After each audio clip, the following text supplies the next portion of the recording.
Friends, welcome back to Anju's നാടൻ രുചികൾ. ഞാനിന്ന് വന്നിട്ടുള്ളത് മീൻ പീരയുടെ റെസിപ്പി ആയിട്ടാണ്. ചെറിയ മീനുകളായ മത്തി, കൊഴുവ എന്നിവ കൊണ്ടൊക്കെ മീൻ പീര നമുക്ക് തയ്യാറാക്കാം. ഇന്ന് ഞാനിവിടെ മത്തി കൊണ്ടാണ് മീൻ പീര തയ്യാറാക്കിയിരിക്കുന്നത്. അതിനാവശ്യമായി ഞാനിവിടെ 3 മത്തി ചെറുതായി കഷ്ണങ്ങളായിട്ട് കട്ട് ചെയ്തെടുത്തിട്ടുണ്ട്. ഇനി കട്ട് ചെയ്ത മീനിലേക്ക് കുറച്ച് ഇൻഗ്രീഡിയൻസ് ചേർക്കണം. 1 ടേബിൾ സ്പൂണോളം ഇഞ്ചി അരിഞ്ഞത്, 1 ടേബിൾ സ്പൂണോളം വെളുത്തുള്ളി അരിഞ്ഞത്. ഈ ഇഞ്ചിയും വെളുത്തുള്ളിയും വേണമെങ്കിൽ ചതച്ചും ചേർക്കാം. ഇനി ഇതിലേക്ക് 2 ടേബിൾ സ്പൂണോളം സവാള ചെറുതായിട്ട് അരിഞ്ഞത് ചേർക്കാം. ഈ സവാളയ്ക്ക് പകരം ചുവന്നുള്ളിയാണ് കറിക്ക് കൂടുതൽ ടേസ്റ്റ് നൽകുന്നത്. അപ്പോൾ ഒരു 10-15 ചുവന്നുള്ളി ചെറുതായിട്ട് അരിഞ്ഞത് ചേർത്ത് കൊടുക്കാം. ഇനി ഇതിലേക്ക് എരിവിനാവശ്യമായ പച്ചമുളകാണ് ചേർക്കേണ്ടത്. 4 പച്ചമുളക് ചെറുതായിട്ട് അരിഞ്ഞത് ചേർക്കാം. നിങ്ങൾക്ക് ആവശ്യത്തിനനുസരിച്ച് പച്ചമുളകിൻ്റെ എണ്ണത്തിൽ വ്യത്യാസം വരുത്താം. ഇനി ഇതിലേക്ക് കറിവേപ്പില ചേർക്കാം. കറിവേപ്പില ഇങ്ങനെയൊന്ന് മുറിച്ച് ചേർത്താൽ കൂടുതൽ ടേസ്റ്റ് ഉണ്ടാകും.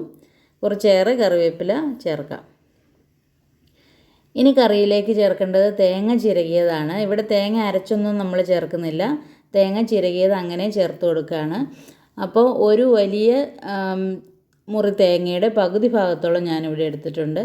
നിങ്ങൾക്ക് ആവശ്യമെങ്കിൽ കൂടുതൽ തേങ്ങ ചേർത്താലും പ്രശ്നമില്ല. ഇനി ഇതിലേക്ക് പുളിക്ക് ആവശ്യമായിട്ട് കുടംപുളിയാണ് ചേർക്കുന്നത്.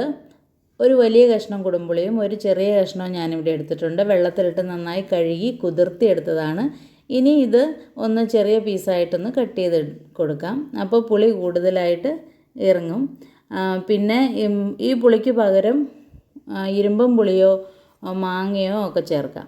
ഇനി കറിക്ക് ആവശ്യമായിട്ടുള്ള ഉപ്പ് ചേർക്കാം. ഇവിടെ 1/2 ടീസ്പൂൺ ഉപ്പ് ഞാൻ ചേർത്തിട്ടുണ്ട്. പിന്നെ കഷ്ണങ്ങൾ വെന്ത് വരുമ്പോൾ ഉപ്പ് ആവശ്യമെങ്കിൽ കുറച്ചുകൂടി ചേർക്കാം. 1/2 ടീസ്പൂൺ മഞ്ഞൾപ്പൊടി ചേർത്തിട്ടുണ്ട്. പിന്നെ കറിക്ക് കുറച്ച് നിറം കിട്ടുന്നതിന് 1/2 ടീസ്പൂൺ കാശ്മീരി മുളക് പൊടി ചേർത്ത് കൊടുത്തിട്ടുണ്ട്. കാശ്മീരി മുളക് പൊടി ചേർക്കുന്നത് ഓപ്ഷനിലാണ്, നിങ്ങൾക്ക് വേണമെങ്കിൽ ഒഴിവാക്കാം. ഇനി ഇത് നന്നായിട്ട് കൈകൊണ്ട് തന്നെ ഒന്ന് മിക്സ് ചെയ്തെടുക്കാം. നിങ്ങൾക്ക് വേണമെങ്കിൽ ആദ്യം അരപ്പ് മാത്രം ഒന്ന് മിക്സ് ചെയ്തതിന് ശേഷം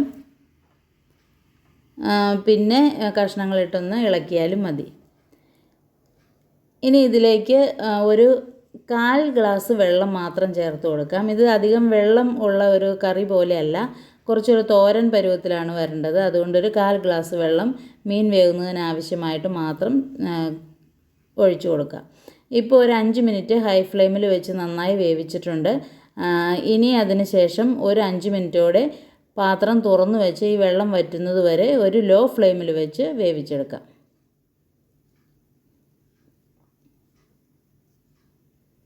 ജസ്റ്റ് ഒന്ന് സ്പൂൺ കൊണ്ട് ഒന്ന് ഇളക്കി കൊടുക്കാം. ഇത് കഷ്ണങ്ങൾ ഒന്നൊന്ന് ഉടഞ്ഞു പോയെന്നാലും പ്രശ്നമില്ല. കുറച്ച് തോരൻ പോലെയുള്ള പരുവത്തിലാണല്ലോ നമ്മുടെ കറി ഉണ്ടാവുക. അപ്പോൾ ഒന്ന് ഇളക്കിയെന്ന് കരുതി കുഴപ്പമില്ല. ഇപ്പോൾ ഒരു 5 മിനിറ്റ് കൂടി കഴിഞ്ഞിട്ടുണ്ട്. ലോ ഫ്ലെയിമിൽ വെച്ച് കറി നന്നായിട്ടൊന്ന് വെള്ളം വറ്റി വന്നിട്ടുണ്ട്. ഈ ഒരു പരുവത്തിൽ നമുക്ക് ഫ്ലെയിം ഓഫ് ചെയ്യാം. ഇനി ഇതിലേക്ക് ഒരു 2 ടേബിൾ സ്പൂണോളം വെളിച്ചെണ്ണ ഒഴിക്കാം. ഇതിനകത്ത് കടുകൊന്നും താളിച്ച് ചേർക്കേണ്ട ആവശ്യമില്ല. വെളിച്ചെണ്ണയും പച്ച വെളിച്ചെണ്ണയും പച്ച കറിവേപ്പിലയുടെയും ടേസ്റ്റാണ് കൂടുതൽ ചേർന്ന് വരേണ്ടത്. അപ്പോൾ കുറച്ച് കറിവേപ്പില കൂടി വിതറി കൊടുക്കാം. ഇപ്പം നമ്മുടെ കറി റെഡി ആയിട്ടുണ്ട്. ഇനി നമുക്കിതൊന്ന് പാത്രപാകത്തിനായിട്ട് കുറച്ച് സമയം ഒന്ന് മൂടി വയ്ക്കാം. അതിനുശേഷം സെർവിങ് ഡിഷിലേക്ക് മാറ്റാം. ഇപ്പോൾ ഒരു 10-15 മിനിറ്റ് കഴിഞ്ഞിട്ടുണ്ട്. കറി ഞാൻ സെർവ് ചെയ്തിട്ടുണ്ട്. ഇത് നമുക്ക് കപ്പപ്പുഴുക്ക്, ചക്കപ്പുഴുക്ക്, ചോറ് എന്നിവയുടെ കൂടെയൊക്കെ നല്ല ബെസ്റ്റ് കോമ്പിനേഷനായിട്ട് കഴിക്കാവുന്നതാണ്. അപ്പോൾ എൻ്റെ ചാനൽ ആദ്യമായിട്ടാണ് കാണുന്നതെങ്കിൽ നിങ്ങളൊന്ന് സബ്സ്ക്രൈബ് ചെയ്യുക, ലൈക്ക് ചെയ്യുക, ഷെയർ ചെയ്യുക, കമൻറ്റ് ചെയ്യുക. Thanks for watching. Thank you.